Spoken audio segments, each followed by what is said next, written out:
विचारले, अरे तुझी आई कशी आहे? दुसरा मित्र म्हणतो, अरे मित्रा, हल्ली आई माझी माझ्याकडे राहत नाही. गेली 2 वर्षे ती वृद्धाश्रमात राहते.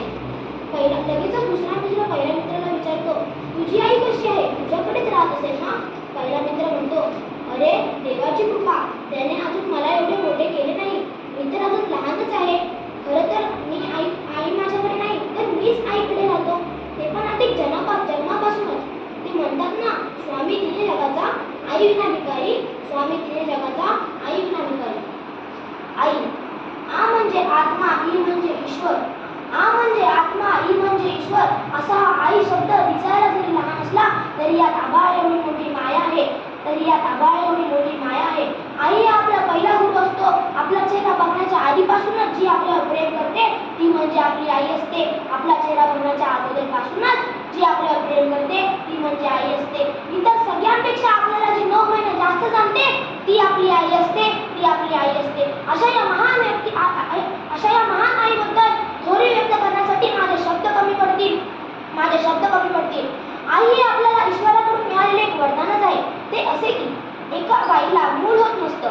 ती दुसऱ्या बाईचे 2 महिन्याचे मूल चोरून नेते. त्या बाईला कळतं की ह्या बाईने आपले 2 महिन्याचे मूल चोरून नेले आहे. ती तिच्या घरात जाते आणि तिला म्हणते, अरे हे मूल माझे आहे, मला परत दे. पण ती चोरटी बाई म्हणते, नाही नाही, हे मूल माझेच आहे.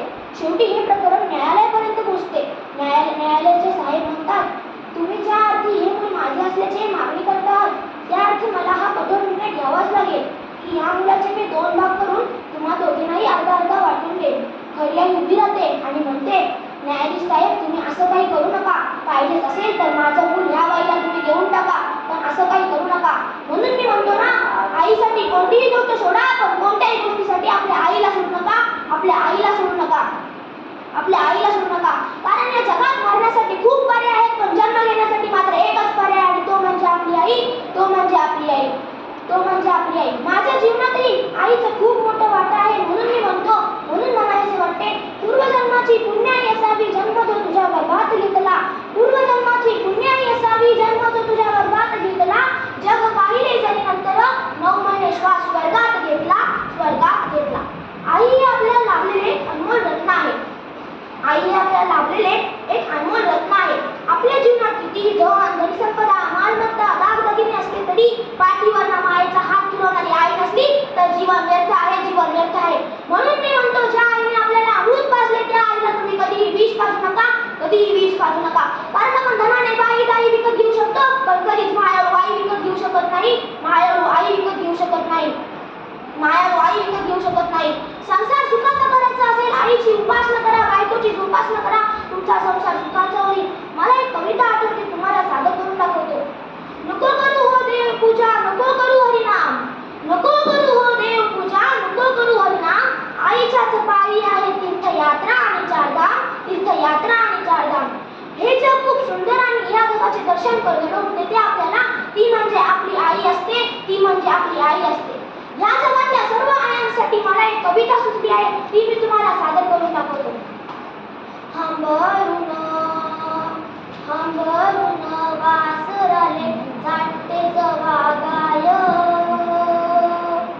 तवा मले तिच्या मते दिसती माही माय.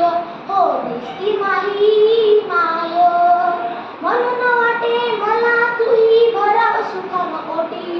पुन्हा एकदा जन्म घ्यावा माये तुझ्या पोटी. अन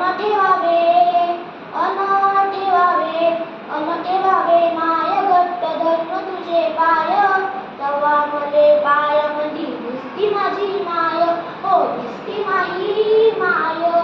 शेवटी जागृत देवाकडे एवढेच मागणे आहे, दीर्घ आयुष्य